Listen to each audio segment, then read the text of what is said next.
लोग आपके बारे में क्या सोचते हैं ये उन पर छोड़ दीजिए। आपको अपनी नज़रों में ऊंचा बनना है, अपने वजूद, अपने अस्तित्व, अपने ज़मीर को ऊंचा उठाना है। वैसे भी दोस्तों, जीतने का मज़ा तो तभी आता है जब लोग आपके हारने का इंतजार कर रहे हों।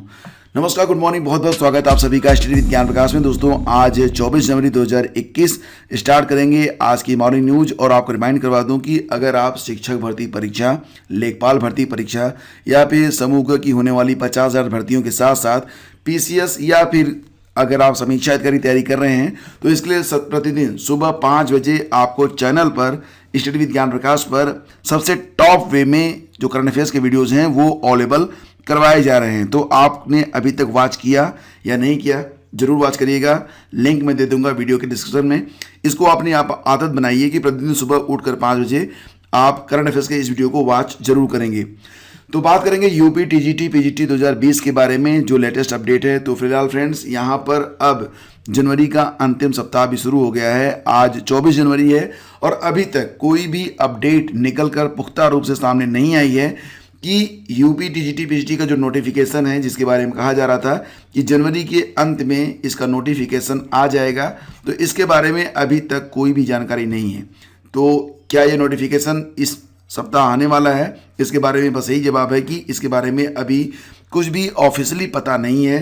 आप गेस कर सकते हैं, लेकिन मुझे लगता है कि अब ये जो एडवर्टीजमेंट है ये आपको 10 फरवरी तक देखने को मिलेगा, जहाँ तक मेरा अनुमान है। एग्ज़ाम डेट भी टल सकती है क्योंकि अभी तक उत्तर प्रदेश में जो चुनाव होने हैं उसके लिए भी डेट अभी फिक्स नहीं हो पाई है। चुनाव के अलावा जो यूपी बोर्ड की परीक्षाएं हैं उसकी भी डेट अभी तक फिक्स नहीं हो पाई है।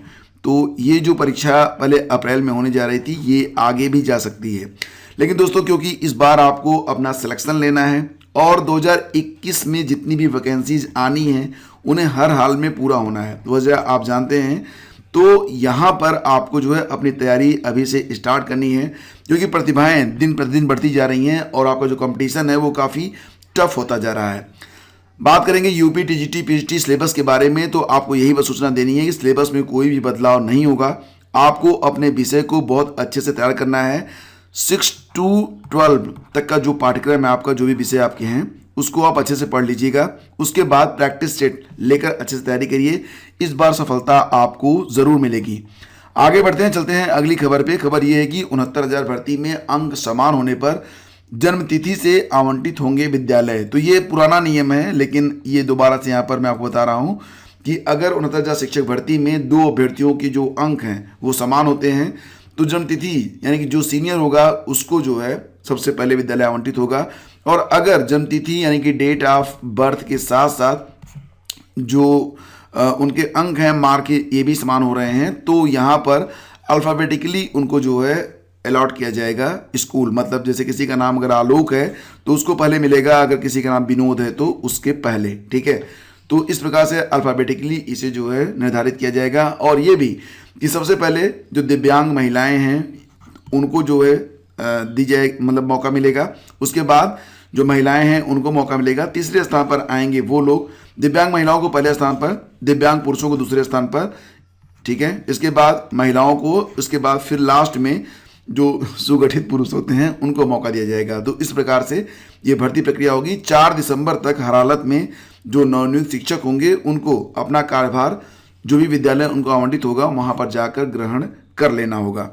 आगे बढ़ते हैं, चलते हैं अगली खबर पे। तो लोअर सबऑर्डिनेट की परीक्षा 2015 वाली, इसका जो परीक्षा परिणाम है वो जारी होने के बाद 2.5 साल के बाद इसका जो कट ऑफ है वो आ गया है।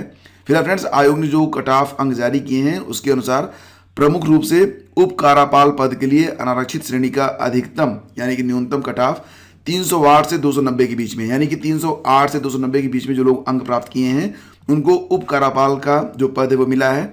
ओबीसी के लिए 288 से 285 के बीच में ये अंक हैं। एससी का 277 से 259 ये रेंज है। महिला वर्ग के लिए 299 से 276 श्रम प्रवर्तन अधिकारी, ये बहुत शानदार पद होता है, इसके लिए 300 से 271 के बीच में अंक प्राप्त किए हैं। इसके अलावा जो यहाँ पर कट ऑफ है, फिलहाल ये जो लोअर पीसीएस की वैकेंसी है, उम्मीद है कि इस साल लोअर पीसीएस की भी वैकेंसी आने वाली है, तो आप तैयारी में लगे रहें, करंट को बहुत अच्छे से तैयार करें। और दोस्तों, यहाँ पर मैं करंट पर बहुत अधिक आप लोगों के लिए स्टडी मटेरियल लेकर आ रहा हूँ। प्रतिदिन सुबह 5 बजे आपके लिए वीडियो अपलोड हो जाता है, बहुत ही तार्किक तरीके से, बहुत ही शानदार वीडियो होता है, जिसकी PDF भी आप तुरंत ही डाउनलोड कर सकते हैं डिस्क्रिप्शन में जाकर। और इसी के साथ साथ ये भी कि जब मंथली जो करंट अफेयर्स होता है उसकी PDF ई-बुक भी आपको प्रोवाइड की जाती है, उसको भी आप परचेज कर सकते हैं। यानी कि अगर आप अपना पूरा समय दे रहे हैं तो निश्चित रूप से इस बार आप सफल भी जरूर होंगे। और विश्वविद्यालयों और कॉलेजों में नियुक्त होने वाले नए शिक्षकों के लिए अब शुरुआती प्रशिक्षण अनिवार्य होगा, यानी कि ट्रेनिंग जरूर दी जाएगी। उच्च शिक्षण संस्थानों की शैक्षिक गुणवत्ता बेहतर करने के लिए UGC ने यह अहम फैसला लिया है। नए शिक्षकों को संस्थान परिचय के साथ विषय वस्तु, छात्रों के साथ व्यवहार, पढ़ाने का तरीका और शोध से जुड़ाव आदि से रूबरू करवाया जाएगा। UGC ने शिक्षकों के प्रशिक्षण से जुड़े इस प्रोग्राम का मसौदा तैयार कर लिया है और इसे induction and mentorship for teachers higher education नाम दिया गया है। Induction and mentorship for teachers of higher education, ये तो आपका करंट का एक क्वेश्चन बन गया। ठीक है, तो इस प्रकार से जो है आपको जो है तैयारी करनी है। और देखो ये जो न्यूज़ है ये जुड़ी हुई है जितने भी लोग डिग्री कॉलेज में असिस्टेंट प्रोफेसर के तौर पर नियुक्त होते हैं उनके लिए है। ठीक है, आगे बढ़ते हैं, चलते हैं अगली खबर पे। खबर ये है कि लोअर परीक्षा के प्राप्तांक व कट ऑफ जारी हो गए हैं, इसके बारे में मैं आपको बता चुका हूँ। और कुछ लोग अपना जो अंक पत्र है उसको नहीं देख पा रहे थे, तो अब अभ्यर्थियों की जो तकनीकी दिक्कत है वो दूर कराई गई है, अंक पत्र अब दिखने भी लगे हैं। इसी के साथ अगली खबर ये है कि PCS ने पूछा कल्याणकारी योजनाओं का हाल। जैसा कि मैं आपको बता चुका हूं, दोबारा से बता देता हूं कि इस समय UP PCS 2020 की मुख्य परीक्षाएं चल रही हैं। इसमें कुल मिला के 8 पेपर आपको देना होता है, 6 पेपर कंपलसरी होता है। पहले दिन 2 पेपर हुए थे हिंदी और निबंध के, दूसरे और तीसरे दिन 2-2 पेपर हुए हैं GS के। अब 25 तारीख को लास्ट पेपर बचा हुआ है जो एक वैकल्पिक विषय आपका होगा, उसके 2 पेपर होंगे। कुल मिला के 1500 अंकों की ये परीक्षा होती है, 100 अंक का इंटरव्यू होता है, 1600 अंकों पर आपका जो है फाइनल मेरिट बनाई जाती है। फिलहाल यहाँ पर जो क्वेश्चन पूछे गए थे उसको भी आइए देख लेते हैं। क्वेश्चन ये पूछा गया था कि गरीबी और असमानता को कम करने की प्रमुख चुनौतियाँ क्या हैं। देखिए, आप अपना खुद का भी मूल्यांकन करिए अगर आप UP PCS परीक्षा में बैठना चाहते हैं तो उसके लिए। दूसरा था कि make in India startup India का आलोचनात्मक विश्लेषण करिए और विज्ञान प्रौद्योगिकी और नवाचार नीति की व्याख्या कीजिए। नक्सलवाद को खत्म करने के लिए सरकार की ओर से उठाए गए कदमों की जानकारी दीजिए। शासन की पारदर्शिता में सूचना का अधिकार अधिनियम की क्या भूमिका है।